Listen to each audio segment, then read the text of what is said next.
We sure do hope you're enjoying Double Tap here on YouTube. If you're already subscribed to the channel, thank you. If not, subscribe to the channel so you can get videos like this as they are published. In this clip from a recent episode of our TV show, we talk about the Voice Dream suite of apps. Winston Chen, one of the founders, talks about the development of the app and what's happening on the Mac platform. Take a look. You're watching Double Tap TV.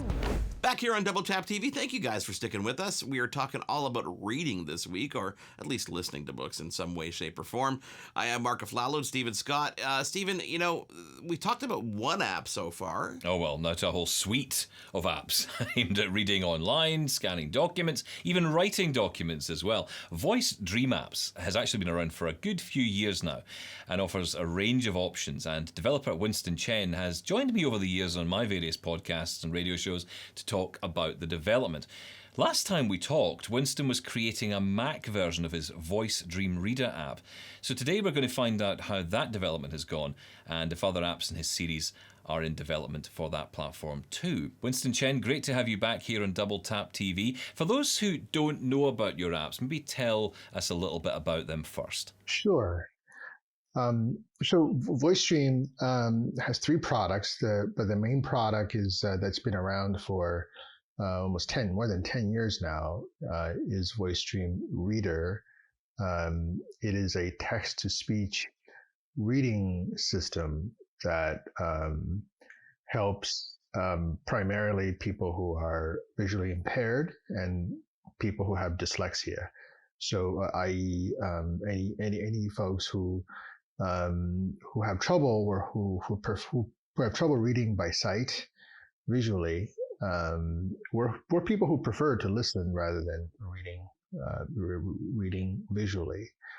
So the product has lots of ways to ingest content, any kind of documents, ebooks, Bookshare. A lot of my users use Bookshare.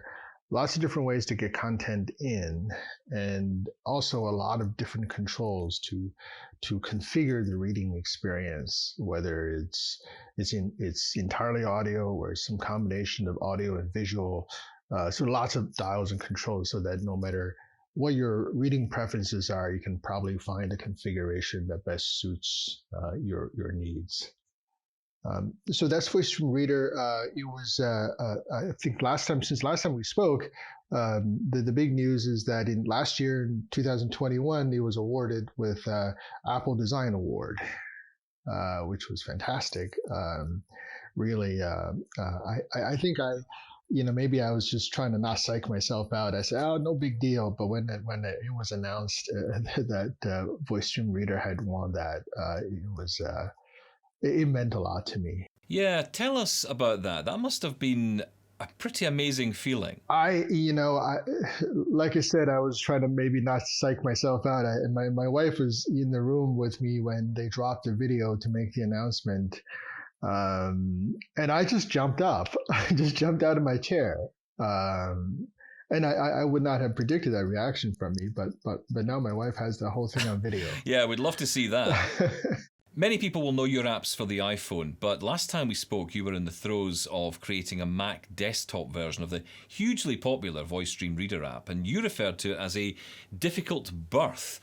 Have things improved at all? Yes, it's very difficult, and the reason is that I guess I'm appreciating a few things. Number one, just how big of an app VoiceStream Reader is, because when we started calling things apps is because they're littler than the full word application, right? So an app, is not equivalent to an application because it runs on a smartphone, and almost by definition, it has less features, and it's less of a, you would never call, for example, Adobe Photoshop an app. But anyway, because I guess I appreciated just how big of an app VoiceStream Reader is. It's almost like, okay, once I implemented the core features, which is, text to speech, loading of documents, management of library, then there's all this other stuff. Like, it's almost like, oh, I got done with this. Oh, there's this other thing. There's this other thing I gotta think about. So the project is way bigger than I anticipated. So that's one reason, just the sheer size of the product. And the second thing is like learning about how to develop for the Mac. At one point I thought, okay, well, I think I'm almost done here. Then I realized, I better implement all the keyboard shortcuts and make sure they all write. Make sure they're not conflicting with any voiceover keyboard controls. So there's a whole other world of, the keyboard. Yeah, let's, right. So I guess ultimately it's a realization that, if you want to develop a true native Mac OS application, there's just a lot to think about, much more so than an iPhone app.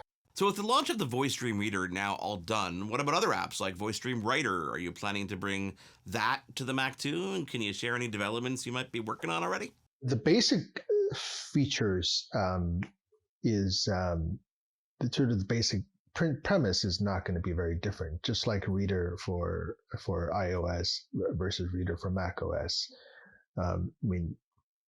The capabilities are exactly the same, but how the capabilities are presented to the user and are very different. I suspect so the Writer would be I think it would be the same. The core feature is still going to be, it's a word processor with text-to-speech integrated, thoroughly integrated. So text-to-speech as a way to catch mistakes as you're writing and to proofread for you when you're done. So those ideas are and easy to navigate, especially for people who are visually impaired. Although some new ideas I've been sort of playing with and experimenting with and thinking about so far is how do you help people write? Should those features be integrated in? We all know that Google Docs and Google Gmail, the online versions have these autocompletes that really completes your thoughts. Should something like that be a part of the solution? And also just the word finding capabilities inside, should that be improved further? So I guess like in terms of added functionality, that's the direction I'm thinking.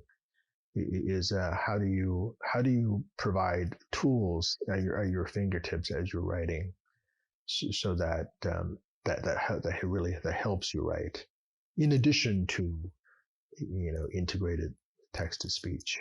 Winston Chen, it has been great to speak with you again here on Double Tap TV. Come back soon and tell us more about your work. Now, Stephen, that's not the last we're going to hear from Winston, is it? No, actually, because we're going to be hearing more from Winston on the Double Tap podcast this week. He's going to be addressing concerns from his customers about the new subscription to his apps as he's moved away from the pay upfront model, as a lot of apps are doing now. And he talks candidly, Mark, about his reasons for doing so. It's quite a story. So check it out only on the podcast, Double Tap. Search for it wherever you get good podcasts and bad ones. And you can find that this week on the podcast. Or visit ami.ca/doubletap. Excellent. One not to miss, definitely. And don't forget that all kind of apps available from Winston are available at voicedream.com and, of course, in the iOS and Mac app stores. Guys, thank you for being with us this week. On behalf of Winston and Stephen, I am Mark Aflalo, that is.